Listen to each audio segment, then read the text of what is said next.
was not fear of those 4 missing others, for all too well did we suspect that they would do no harm again. Poor devils. After all, they were not evil things of their kind.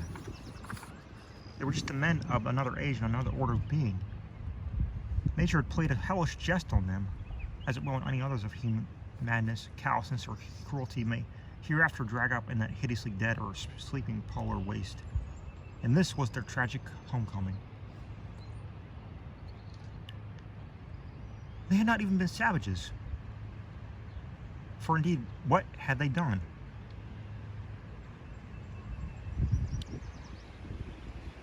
That awful awakening in the cold of an unknown epoch, perhaps an attack by the furry, frantically barking quadrupeds. And a day's defense against them and the equally frantic white simians and with the queer wrappings and the paraphernalia. Poor Lake, poor Gedney, and poor old ones. Scientists to the last. What had they done that we would not have done in their place? God, what intelligence and persistence. What a facing of the incredible. Just as those carven kinsmen and forebears had faced things only a little less incredible. Radiants, vegetables, monstrosities, star spawn. Whatever they had been, they were men.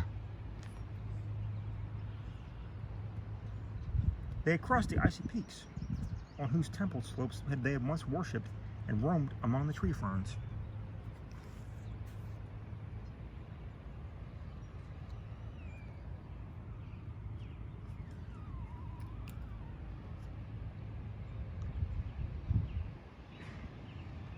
They had found their dead city brooding under its curse and had read its carven latter days, as we had done. They tried to reach their living fellows in fabled depths of blackness they had never seen.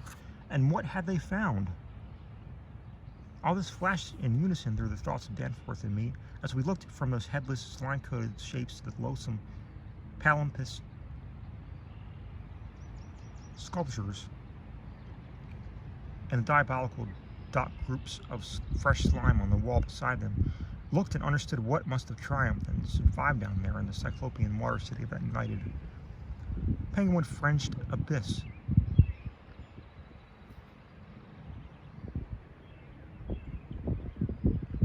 Once even now, a sinister curling mist had begun to belch pallidly as if in answer to Danforth's hysterical scream.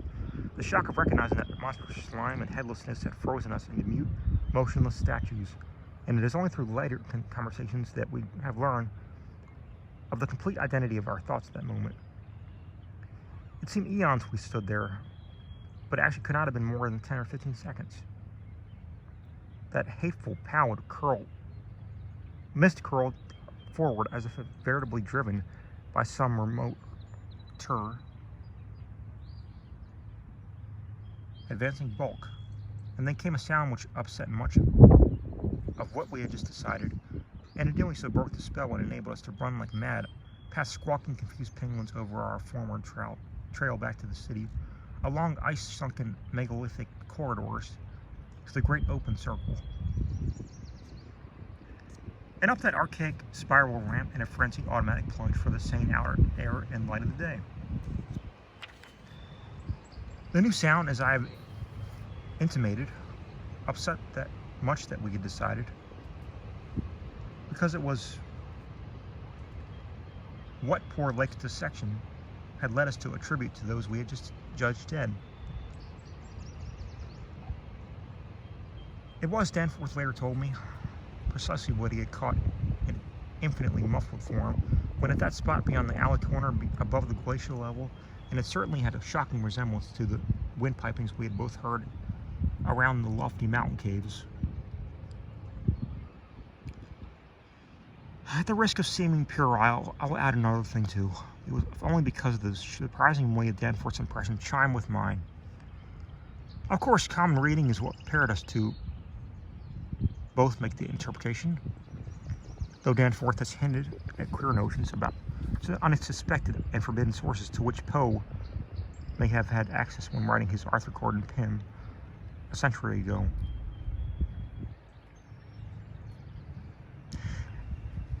It will be remembered that in that fantastic tale there is a word of unknown but terrible, prodigious significance, connected with the Antarctic and screamed eternally by the gigantic, spectrally snowbirds of that maligned region's core.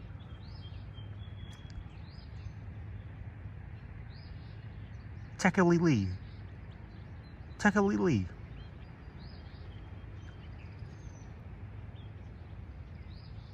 That, I may admit, is exactly what we thought we heard, conveyed by that sudden sound behind the advancing white mist. That insidious musical piping over a singularly wide range. We were in full flight before the 3 notes or syllables had been uttered. Though we knew the swiftness of the old ones would enable any screaming roused and pursuing survivor of the slaughter to overtake us in a moment if it really wished to do so. We had a vague hope, however, that non-aggressive conduct and a display of kindred reason might cause such a being to spare us in case of capture, if only from scientific curiosity. After all, if such a one had nothing to fear for itself, it would have no motive in harming us. Concealment being futile at this juncture, we used our torch for a running glance behind, and perceived that the mist was thinning. Would we see at last a complete and living specimen of those others? Again came that insidious musical piping. Tekeli-li, Tekeli-li.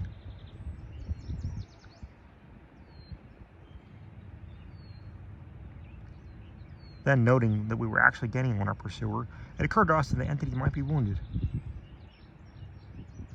We could take no chances, however, since it was very obviously approaching in answer to Danforth's scream rather than in flight from any other entity. The timing was too close to admit of doubt. Of the whereabouts of that less conceivable and less mentionable nightmare, that floated on a glimpsed mountain of slime-spewing protoplasm, whose race had conquered the abyss and sent land pioneers to recarve and squirm through the burrows of the hills. We could form no guess, and it cost us a genuine pang to leave us this probably crippled old one, perhaps a lone survivor, to the peril of recapture and a nameless fate. Thank heaven we did not slacken our run. The curling mist had thickened again, and we was driving ahead with increased speed, whilst the straying penguins in our rear were squawking and screaming and displaying signs of a panic really surprising in view of their relatively minor confusion in which when we had passed them. Once more came that sinister, wide-range piping. Tekeli-li, Tekeli-li. We had been wrong. The thing was not wounded, but it merely paused on encountering the bodies of its fallen kindred and the hellish slime inscription above them. We could never know what that demon message was, but those burials at Lake's Camp had shown much importance to beings attached to their dead. Our recklessly used torch now revealed ahead of us the large open cavern where various ways converged, and we're glad to be leaving those morbid palimpsest sculptures. Almost felt even when scarcely seen behind.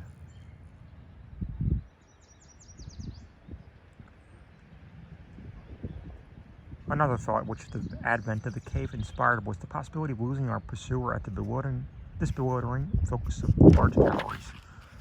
There were several of the blind albino penguins in the open space, and it seemed clear to us that the fear of the oncoming entity was extreme to the point of unaccountability. If at that point we dimmed our torch to the very lowest limit of traveling need, keeping it strictly in front of us, the frightened squawking motions of the huge birds in the mist might muffle our footfalls, screen our true course, and somehow set up a false lead.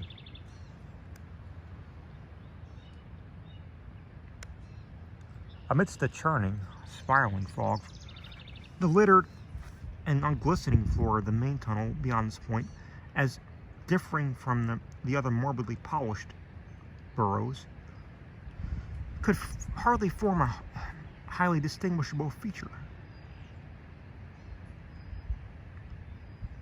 Even so far as we can conjecture, for those indicated special senses which made the old ones partly through, though imperfectly independent of light and emergencies.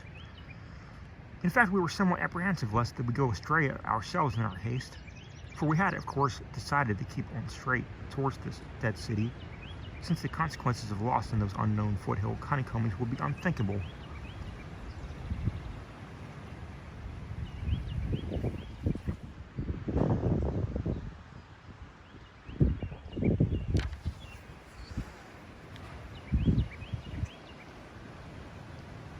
The fact that we survived and emerged is sufficient proof that the thing did take a wrong gallery whilst we providentially hit on the right one. The penguins alone could not have saved us, but in conjunction with the mist, they seemed to have done so. Only a benign fate kept the curling vapors thick enough at the right moment, for they were constantly shifting and threatening to vanish. Indeed, they did lift up for a second just before we emerged from the nauseously resculptured tunnel in the cave, so that we actually caught one first, and only half glimpse of the oncoming entity as we cast a final, desperately fearful glance backward before the dimming of the torch and mixing with the penguins in the hope of dodging pursuit. If the fate which screened us was benign, that which gave us the half glimpse was eminently the opposite, for to that flash of summer vision could be traced a full half of the horror which ever since haunted us. One exact motive in looking back was perhaps no more than the immemorial instinct of the pursued to gauge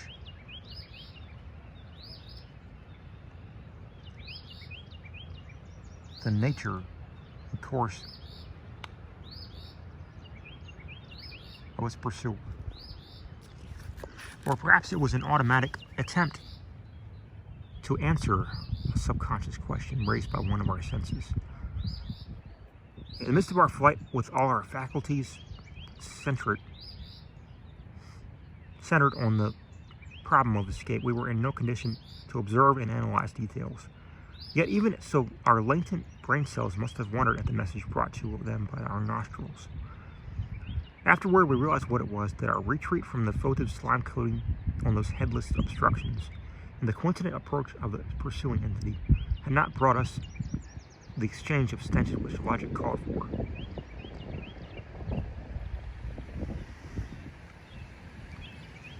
In the neighborhood of the prostrate beings that new and lately unexplainable odor had been wholly dominant, but by this time it had ought to have largely taken place to the nameless stench associated with others, those others. This it had not done, for instead the newer and less bearable smell was now virtually undiluted and growing more and more poisonously insistent each second. So we glanced back. Simultaneously, it would appear, though no doubt the incipient motion of one prompted the imitation of the other. As we did, we flashed both torches full strength at the momentarily thin mist, either from sheer primitive anxiety to see all we could, or in a less primitive but equally unconscious effort to dazzle the entity before we dimmed our light and dodged among the penguins, a labyrinth center ahead. Unhappy act! Not Orpheus himself, nor Lot's wife, paid much more dearly for her backward glance. And again came that shocking wide-range piping. Tekeli Lee, Tekeli Lee. I might as well be frank. Even I cannot bear to be quite direct. In stating what we saw, though at the time we felt that it was not to be admitted even to each other, the words reaching the reader can never suggest the awfulness of the sight itself. They crippled our consciousness so completely that I wondered what we had the residue sense to dim our torches as planned, and to strike the right tunnel toward the dead city. Instinct alone must have carried us through, perhaps better than reason could have done. Though if that was what saved us, we paid a high price. Of reason, we certainly have enough left